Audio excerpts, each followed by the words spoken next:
tanggal 18 sekitar pukul 16.00 itu ada inisialnya RL melapor ke Polda Metro menyangkut masalah adanya laporan pencemaran nama baik di media elektronik. Terlapornya adalah inisialnya AT, kalau laki-laki, dan perempuan itu RN. Ada dua yang terlapor. Jadi pelapornya melaporkan bersama keluarganya, keluarga besarnya, melaporkan bahwa kedua terlapor tersebut pernah dalam salah satu acara di Ramadan, ya, acara live Ramadan itu sempat menyinggung nama belakang keluarga besar dengan dipleseti. Dipleseti maksudnya dalam arti kata bahwa namanya itu dirubah. Ini membuat keluarga besar L ini tidak menerima dengan adanya perbuatan yang dilakukan oleh kedua orang tersebut, terlapor tersebut. Nah, kemudian sehingga melaporkan ke Polda. Terlapor ini dalam salah satu stasiun televisi sempat menyinggung nama besar, ya, nama besar daripada keluarga ini, tapi dipleseti lah, sehingga mereka tidak menerima. Ini kemudian dilaporkan undang-undang pencemaran nama baik, ya, dan nama baik. Laporan sudah kita terima kemarin jam 4 sore, hari Senin tanggal 18 jam 4 sore. Laporan sementara sekarang masih diteliti, laporan polisi ini oleh kepolisian, diteliti dulu. Nanti kalau sudah memang diteliti sambil menunggu, nanti baru akan mengundang klarifikasi. Pertama yang diklarifikasi biasanya adalah pelapor dulu dan saksi-saksi yang dia hadirkan, juga bukti-bukti yang harus dibawa. Contoh seperti kasus ini adalah buktinya pasti akan bukti rekaman di stasiun TV-nya, ya, tentang apa yang disampaikan oleh terlapor pada saat itu harus dibawa. Kemudian nanti juga kita akan mengklarifikasi si terlapor, nanti kita undang. Ini kita rencanakan semuanya, karena ini kan masuk dalam tingkat penyelidikan sekarang ini, masih dalam tahap penyelidikan. Nanti kita panggil juga transaksi-saksi yang lain.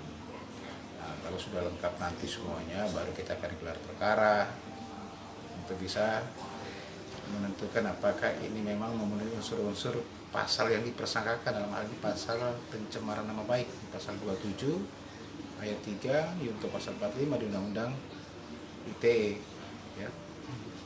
Nanti kalau memang memenuhi unsur baru akan naik tingkat penyidikan. Tapi kalau tidak memenuhi unsur akan diberhentikan. Nah, ini kita masih menunggu saja. Namanya kan di Undang-Undang ITE bisa 6 tahun, ya. Tapi kan ini belum, ini kan masih penyelidikan. Oke. Keluarga saya yang bermarga Latukonsina yang berasal dari Kampung Pelau, alhamdulillah kami sudah legowo dan menerima permintaan maaf dari Pak Andre Taulani dan Karina Nose. Karena kami tahu betul Pak Andre dan Karina itu tidak tahu dan tidak ada niat sedikit pun untuk menghina apalagi menyinggung orang-orang yang bermarga Latukonsina atau Latu.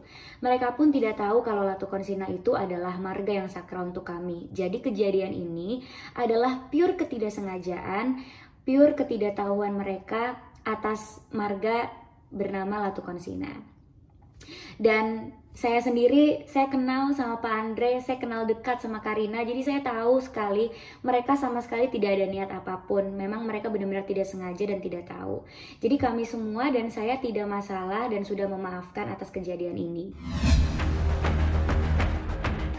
Bagi yang melapor, saya tidak kenal sama pelapornya. Dan menurut informasi, orang yang melapor itu orang yang berasal dari kampung berbeda. Jadi bukan berasal dari Kampung Pelau di mana saya dan keluarga saya berasal. Saya tidak tahu menahu soal pelapor itu, dan kalau saya sendiri sih sudah memaafkan dan tidak mau kasus ini maju ke jalur hukum karena ini adalah bentuk ketidaksengajaan, kehilafan.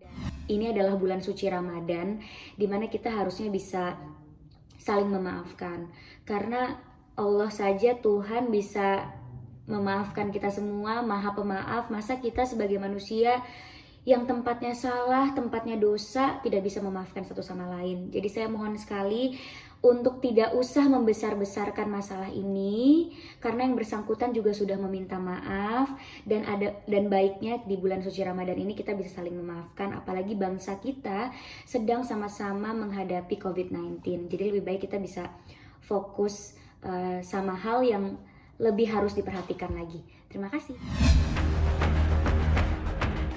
Dari sebelum corona ini ada, emang lagi dibangun.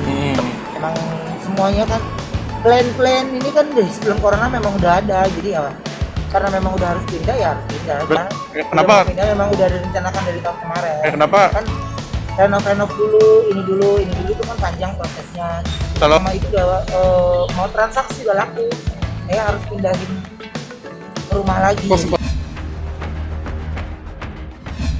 Jadi kayak bukan minimarket, jadi itu tuh kayak tempat gudang kosong. Nah, biar nggak kemana-mana sama Wenda, istri saya kan rapi banget tuh. Dia bikin rak-rak gitu. Jadi nggak usah sabun cuci piring di sini, sabun cuci tangan di sini, ini di sini. Jadi perlengkapannya kan biasanya pisah-pisah kan. Kalau ini jadiin satu tempat aja gitu. Cuman biar rapi, disusun-susun. Itu kan ada hall gitu, jadi hallnya itu bisa buat tempat main anak-anak gitu. Jadi sebenarnya tempat meeting buat bensu, terus tempat main anak-anak gitu aja. Nah, itu di ruang nonton keluarga gitu, jadi di dalam kamar. Nah, jadi buat ruang karaoke, buat kalau misalnya Koko mau latihan. Iya, mereka request kamarnya sendiri, kayak misalnya kalau Cici kan lebih request dia mau ada meja make up gitu, meja make up anak-anak, jadi kayak yang size-nya kecil anak-anak gitu. Terus kalau warna Cici maunya warna pink, Koko juga dia request dia mau kasurnya di atas. Nonton film kan ya, nonton film ini, jadi dia selalu nyebutin tempat-tempat yang dia suka. Ini maunya kayak gini, jadi kita harus menyatukan dengan tempat gitu. Nah, kan kalau adanya suka warna pink, ya, nah pilihan warnanya ke dia coklat atau hitam, dia pilih warna hitam. Dia pilih tempat tidur yang tinggi itu karena dia nggak mau kalau teman-temannya main atau siapa yang main injek-injek kasur. Jadi kalau mau mainnya di bawah, jadi konsepnya tinggi. Terus konsep tempat sepatu gara-gara kalau film-film luar negeri tuh library gitu loh, kan naik tangganya gitu. Dia pengen kayak gitu ya kan.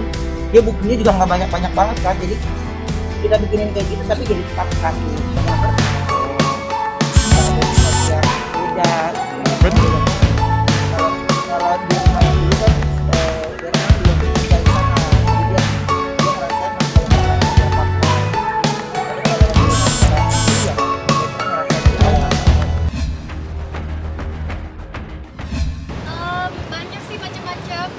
Kalau kayak hari ini kita habis graduasi online itu sama guru-guru, kepala sekolah, sama prinsipal, sama orang tua dan teman-temannya El kan hari ini graduasi. Jadi ini unik banget, graduasi pertama selama karirnya guru-guru di situ, graduasi yang online gitu. Jadi ya gitu deh, seru.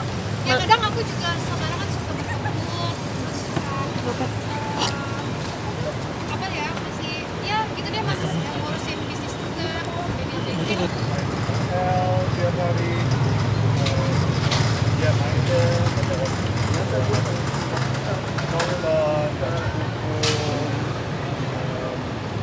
Ya juga ada project-project yang itu di luar entertainment juga, jadi bisa fokus.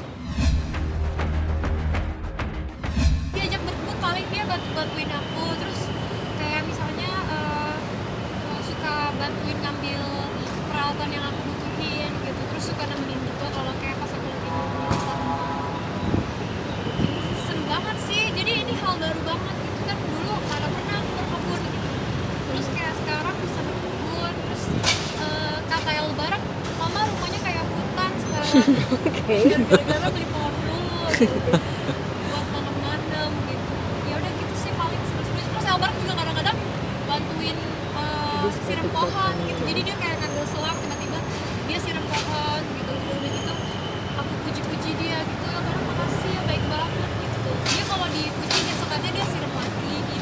Jadi dia juga ada kegiatan baru. Apalagi kan dia udah sekolah terakhir itu kalau nggak salah minggu lalu. Jadi dia banyak kegiatan kosong kan di rumah, makanya dia isi dengan membantu aku bantuin. Kemarin aku ngajakin TikTok nggak mau, terus aku ngambek gitu. Ayo aku mau TikTok. Terus ya udah TikToknya yang mana? Yang makeup gitu. Terus yang makeup untuk akhirnya nggak apa-apa kan mungkin sebenarnya tuh niatnya TikTok itu selain buat mengisi kekosongan, itu juga pengennya menghibur teman-teman kayak orang-orang yang di rumah gitu bosen. Mungkin kalau ngeliat Instagram aku mereka jadi terhibur, jadi ketawa-ketawa, jadi komen nyinyir ya. Sebenarnya sih kalau aku sih fokusnya kepada hal yang positif aja gitu. Kalau misalnya ada yang nyinyir, tergantung nyinyirannya itu kritik membangun apa emang cuma nyinyir doang gitu. Kan kita bisa bedain juga gitu. Kalau nyinyirannya kritik membangun, pastinya kita Orang masuk lagi sebagai seseorang itu bakal berpikir gitu, mungkin ada benarnya gitu. Tapi kalau kritik nyinyirnya kayak cuma bikin hati sedih, hati panas, lupain aja gitu. Maafin aja, udah mungkin dia lagi emosi. Ya sih, aku juga ada aku bisa ngerasain gitu. Kayak dokter, mereka kan kayak harus kerja. Mungkin saat ini bisa jadi 24 jam sehari gitu, bahkan nggak pulang ke rumah, bahkan mereka harus stay di base camp yang jauh dari keluarga gitu. Mereka kan sacrifice gitu sebagai seorang dokter ya, meskipun mereka udah bersumpah untuk membantu masyarakat, untuk membantu semua orang untuk sehat kembali gitu. Meskipun mereka udah bersumpah, tapi kan kita sebagai seseorang yang bukan dokter, kita juga harusnya berpikir gitu, punya empati gitu, bahwa dokter udah berkorban banyak nih buat masyarakat gitu. Kenapa nggak masyarakat ditugasi pemerintah untuk di rumah, kenapa kita nggak stay di rumah aja gitu, stay jauh-jauh dari keributan orang gitu, nggak deket-deket orang. Iya gitu, apalagi kayak ke pasar beli baju, ke pasar dempet-dempetan nawar-nawar nggak pakai masker lagi, terus kayak cuek gitu. Ada lagi orang yang nggak peduli gitu sama corona, ada yang menyepelekan corona gitu. Mungkin corona nggak sakit sama dia, mungkin dia malah jadi jalan untuk menularkan ke orang lain, mungkin kayak ke orang tua, orang yang imunnya lemah, kan itu bisa aja terjadi kan gitu. Jadi ya mudah-mudahan kesadaran dan tolong menolong tuh mudah-mudahan sekarang nih kayak harus berasa banget gitu, kayak sekarang tuh lagi diuji gitu. Ada orang yang mau sacrifice nggak sih, ada orang yang mau berkorban nggak sih gitu. Kenapa kelihatannya orang masih beraktivitas seperti biasa aja gitu, kayak nggak takut apa-apa gitu, nggak jaga-jaga diri. Terima kasih buat jasa kalian yang begitu luar biasa. Semoga tim medis selalu diberikan kesehatan, dilancarkan semua usahanya, diberikan kesuksesan membantu orang-orang yang sedang berpenyakit. Semoga semuanya bisa lancar lagi deh. Jadi jangan lupa untuk subscribe Cumi Cumi. Ditekan ya tombol lonceng merahnya.